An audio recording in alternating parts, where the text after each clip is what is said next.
There are 9 ruthless laws that govern powerful connections, and most people violate the first 2 before they ever realize the game has begun. They believe influence is earned through friendliness, consistency, and visible effort. They are taught to reach out, to follow up, to express admiration, to prove usefulness. What they do not see is that every one of these gestures is being measured, weighed, and interpreted long before it is accepted. Powerful connections are not formed in warmth. They are filtered through silence. They are decided in absence, not presence. The moment you lean forward too quickly, the moment you signal that this connection matters more to you than it does to them, the balance shifts. And once the balance shifts, it never fully returns. Law 1. Never appear eager for access. This law governs the first and most brutal judgment made in any powerful exchange. Eagerness is not read as interest. It is read as hunger, and hunger is weakness. Those who control valuable networks are trained by experience to detect urgency before words ever reveal it. They notice how quickly you respond, how often you follow up, how intensely you attempt to impress. Each signal confirms the same conclusion. You need something they have. The moment that conclusion forms, access tightens. Invitations slow. Distance grows. Power does not move toward what reaches for it. It waits for what stands still. Those who violate this law rarely understand what is happening to them. They assume delays are accidents. They interpret silence as busyness. They mistake being kept close but never advanced as progress. In reality, they are being tested, measured, and quietly sorted. They are given just enough attention to remain hopeful, just enough proximity to remain useful. They become the ones asked to wait, to assist, to accommodate. Their ideas are borrowed without credit. Their presence is tolerated, never sought. The humiliation is subtle, which makes it effective. By the time they realize they are not being taken seriously, they have already taught others how little they are worth. Powerful individuals do not rush into connection because they do not need it. They observe first. They watch how you handle uncertainty, how you behave when nothing is offered, how you react when your efforts are not immediately rewarded. Restraint signals self-sufficiency. Silence suggests options. Distance implies value elsewhere. This is why connections are never built directly. They are permitted. They form only after you have demonstrated that you will not collapse without them. Trust is not granted to those who seek it. It is extended to those who appear unaffected without it. Law 2. Never reveal what you want from the connection. The moment your intent is exposed, leverage transfers. Desire is information, and information is power. When you reveal what you are seeking, you define your own position in the hierarchy. You announce what you lack. Those who understand control do not respond immediately to expressed intent. They listen. They wait. They allow you to explain yourself further, to clarify, to justify. Each word narrows your options. Each explanation tightens their advantage. Power speaks last, because it does not need to persuade. It only needs to decide. Those who break this law believe transparency builds trust. In reality, it builds a map of how to be controlled. Once your desire is known, you can be delayed without consequence. You can be redirected toward lesser opportunities. You can be promised movement without delivery. You can be kept hopeful while nothing changes. Your urgency becomes the engine that drives their patience. The game is no longer yours because your objective has already been placed on the table. From that point forward, you react. They choose, and every step you take is framed by what you already revealed. The next laws do not merely determine who gains access or who holds leverage. They decide who controls the frame itself. Laws 3 and 4 operate at a level where perception becomes reality, where the rules of engagement are set before either side believes a game is being played. Those who misunderstand them do not realize they have lost. They only feel resistance where they expected progress, confusion where they expected clarity, and distance where they believed alignment had already been established. The first 2 laws determine whether you are even allowed to remain in the room. The next 2 determine who controls the room once you are there. This is where most people fail without realizing why. They believe presence equals participation, that being included means having influence. They misread proximity as power. In reality, powerful connections are shaped long before dialogue begins. They are governed by invisible frames that decide who reacts and who defines reality. Once a frame is set, everything that follows appears natural, even inevitable to those inside it. Law 3. Control the frame before the conversation begins. Power is never negotiated in real time. It is established in advance through context, positioning, and expectation. The one who controls the frame decides what matters, what is acceptable, and what is ignored. This is why powerful individuals rarely argue directly. They allow others to speak within boundaries already chosen. If you enter a conversation reacting to their assumptions, their tempo, or their priorities, you have already submitted. The frame determines whose questions matter and whose answers are required. And the one who sets it never appears to be exerting effort. Those who fail to understand this law spend their energy explaining themselves. They justify, clarify, and defend positions that were never theirs to begin with. They answer questions that lower their status simply by being asked. They accept agendas that benefit others while believing cooperation will be remembered later. It never is. Once you are seen operating inside another person's frame, you are categorized as manageable. Your value becomes conditional. You are consulted when convenient and ignored when inconvenient. The humiliation is quiet but complete. You are present, but you are not directing anything. Those who wield power watch for this mistake immediately. They observe whether you push back gently, redefine terms, or refuse to engage on unfavorable ground. They notice whether you slow the pace, redirect attention, or remain silent when provoked. Silence, when used deliberately, is not absence. It is pressure. It forces others to reveal impatience, insecurity, or urgency. This is how frames collapse, not through confrontation, but through refusal to validate them. Control is not seized, it is assumed, and only challenged by those who do not need permission to hold it. Law 4. Let others invest before you commit. Investment creates attachment, and attachment distorts judgment. Powerful individuals understand this instinctively. They do not rush to offer value, access, or loyalty. They allow others to contribute first. Time, effort, information, favors. Each investment deepens psychological commitment. The more someone gives, the more they justify the relationship internally. This is why premature generosity weakens you. When you give without cost, you teach others to take without consequence. Power waits until imbalance works in its favor. Those who violate this law believe initiative demonstrates strength. Instead, it removes leverage. They volunteer resources, insights, and assistance before anything has been established.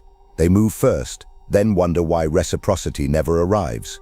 What they do not realize is that once you invest more than the other party, you become the one with something to lose. You become cautious. You hesitate to withdraw. Meanwhile, the other side gains freedom. They can delay, redirect, or disengage with minimal cost. The relationship tilts silently, and control follows the tilt. This is why powerful connections feel effortless on the surface. What appears as mutual respect is often the result of carefully staged imbalance. One side has already invested and is therefore motivated to preserve harmony. The other remains measured, detached, and free to choose. This dynamic is not accidental. It is engineered through patience. Those who understand it never rush commitment. They allow others to prove interest through action, not words. They observe consistency under uncertainty. Only then do they respond. The next laws move beyond structure and investment. They govern perception itself. Laws 5 and 6 decide who is seen as indispensable and who is quietly replaceable. They operate beneath conscious awareness, where impressions harden into beliefs. Those who misunderstand them continue to seek approval, unaware that approval is irrelevant once perception has already been fixed. Powerful connections do not depend on likability or competence. They depend on perception that hardens into expectation. By the time laws 5 and 6 begin operating, words matter less than patterns. Behavior is no longer evaluated individually. It is interpreted symbolically. This is where most people unknowingly disqualify themselves. They work harder, respond faster, and become more available, believing usefulness secures position. In reality, usefulness without scarcity marks you for replacement. What cannot be withheld cannot be valued, and what is easily accessed is never respected. Law 5. Be scarce, not useful. Scarcity is the silent signal of power. Those who matter are not the ones who do the most, but the ones whose absence is felt immediately. When you make yourself constantly available, endlessly helpful, and predictably responsive, you erase the tension that creates value. Power requires friction. It requires limitation. Scarcity forces others to adjust around you, to prioritize, to wait. This adjustment is not inconvenience, it is recognition. The more difficult you are to access, the more deliberate others become in engaging you. Usefulness keeps you busy, scarcity makes you important. Those who violate this law become invisible through overexposure. They are included everywhere and valued nowhere. Their contributions are expected rather than acknowledged.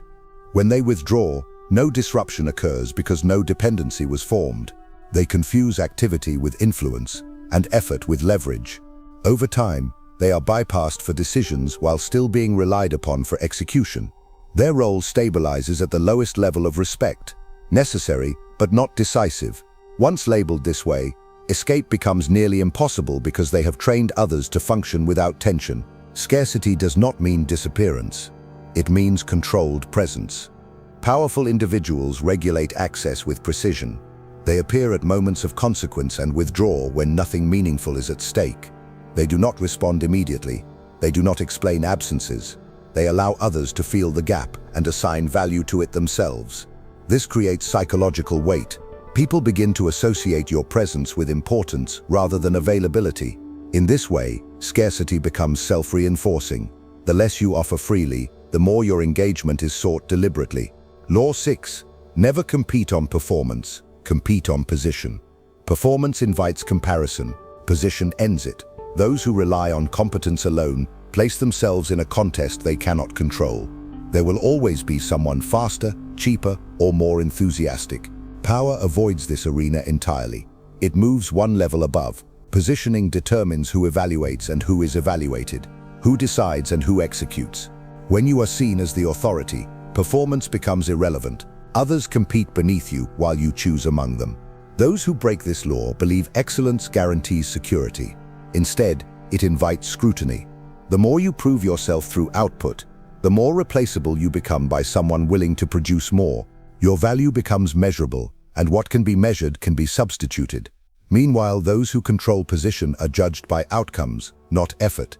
They speak less, decide more, and are rarely questioned. Once you are perceived as the reference point, others adapt their behavior around you. Comparison stops because comparison requires peers, and position removes you from the field. This is why powerful figures rarely appear rushed or overextended. They delegate performance and retain judgment. They are not the sharpest tool in the room. They are the hand that chooses which tool is used. This distinction is subtle but absolute. Those beneath them mistake calm for passivity, not realizing calm is the result of control. When you no longer compete, you conserve energy. When you conserve energy, you observe more. Observation feeds foresight. Foresight secures dominance without confrontation. The next laws do not concern value or position. They determine who controls loyalty itself. Laws 7 and 8 govern allegiance, betrayal, and the moment when connections turn into instruments. They operate where fear and reward intersect, where trust is tested under pressure.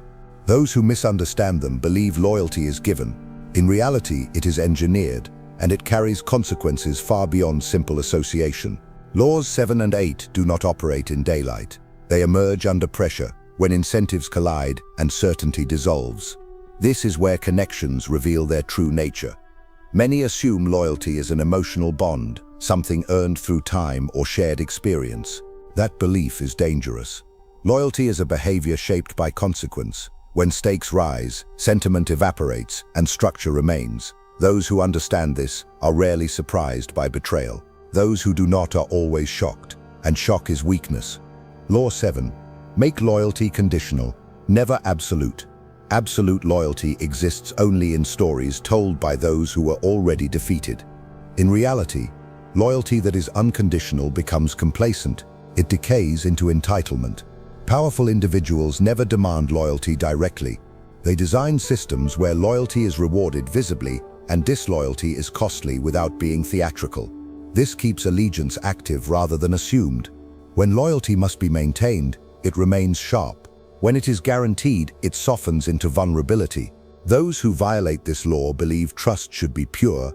They bind themselves emotionally, excuse early transgressions, and tolerate small acts of disrespect to preserve harmony. Each tolerance teaches others that consequences are negotiable. Over time, boundaries blur. When pressure finally arrives, loyalty fractures along self-interest. The betrayal feels sudden only because the structure was never enforced. What they experience as personal treachery is simply rational behavior within a permissive system. Power does not moralize this, it anticipates it. Those who wield influence ensure that loyalty is always measured against outcome. Favor is given in proportion to alignment. Distance follows deviation. This is done calmly, without anger, without explanation. The absence of reaction is what reinforces the rule. Others learn quickly where safety lies. In this environment, loyalty becomes strategic rather than emotional. People choose alignment not because they are inspired, but because it remains the most stable position available. Law 8. Never be the emotional center of the connection. Emotional centrality creates dependency, and dependency attracts resentment. When others rely on you for reassurance, validation, or stability, they also blame you when uncertainty returns. Power avoids becoming the emotional anchor. It remains composed, slightly removed, difficult to read. This ambiguity prevents projection. It forces others to manage their own emotions rather than depositing them onto you. Those who break this law often confuse empathy with influence. They listen too deeply, reassure too often, and absorb tension that does not belong to them. In doing so, they become burdened rather than respected. Others feel comforted, but not controlled. Over time, this dynamic reverses authority. The emotional center becomes the one who adjusts, who soothes, who yields to maintain peace. When pressure escalates, that person is drained first and discarded quietly. Powerful individuals allow emotional exchange without owning it. They acknowledge without absorbing. They remain present without becoming essential. This creates a subtle imbalance where others feel seen but not supported enough to depend. Dependency is replaced by caution. Caution preserves hierarchy. When emotions rise, those at the center are blamed. Those at the edge are consulted. This positioning is deliberate, not cold. It is protective. What follows is not merely another tactic. The final law governs the point of no return. Law 9 determines who survives when connections collapse, when alliances dissolve, and when the environment turns hostile. It is the law that separates those who benefit from power from those consumed by it. Once it is understood, relationships are never viewed the same again. The final law does not announce itself early. It waits until the structure collapses, until access, leverage, framing, investment, scarcity, position, loyalty, and emotional distance have all been tested. This is the moment when most people believe the game has ended. Alliances fracture, opportunities vanish, the environment turns unstable. Those who relied on relationships alone find themselves exposed, while those who relied on rules discover something more enduring. This law governs survival when connection itself becomes a liability. At this stage, most players panic. They rush to repair damaged ties, to explain themselves, to reclaim lost ground through persuasion or apology. They reveal fear through speed. They seek reassurance where none exists. This instinct is fatal. Power does not scramble when systems fail. It consolidates. It reduces surface area. It prepares to move independently. Those who understand this do not cling to collapsing structures. They detach before collapse becomes visible. Detachment, however, is not abandonment. It is preparation. The most dangerous individuals are not those with many connections, but those who can function without them. They are calm when communication stops. They do not chase clarity. They allow others to reveal desperation first. In chaos, visibility attracts pressure. In uncertainty, silence attracts speculation. Power prefers speculation because it cannot be confronted directly. Law 9. Always be able to walk away without damage. This law governs the final asymmetry. The one who can leave without loss controls the outcome, even in defeat. When you require a connection to survive, you are owned by it. When you can exit cleanly, you remain unpredictable. Power never traps itself in dependency. It builds redundancy, alternatives, and quiet exits long before they are needed. The ability to walk away is never declared. It is demonstrated only when exercised. Those who violate this law stay too long. They negotiate against themselves. They accept diminishing terms to preserve familiarity. They reveal weakness by insisting on continuity. In doing so, they surrender the last leverage they possess. The moment the other side knows you cannot afford to leave, your position collapses. Every concession that follows is framed as mercy. Every delay becomes a test of endurance. The relationship no longer serves you, it contains you. Those who obey this law are rarely forced into confrontation. Their independence is felt long before it is proven. Others sense that pressure will not work, that withdrawal will not provoke pursuit. This creates caution. Caution alters behavior. People negotiate differently with those who cannot be cornered. Even when alliances dissolve, respect often remains because autonomy was never compromised. Walking away without damage preserves optionality, and optionality is the final form of power. These 9 laws do not make connections warmer or more pleasant. They make them navigable. They explain why some individuals remain influential across shifting environments while others fade the moment conditions change. What follows from this understanding is not reassurance, but clarity.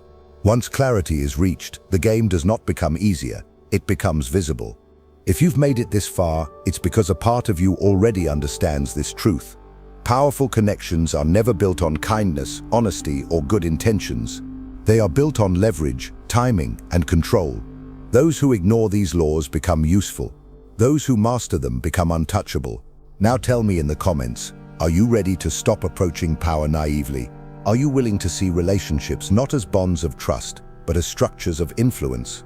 If this message touched you, if it made sense, write in the comments, I understand the laws. Let's see how many here are truly ready to move among powerful people without being used.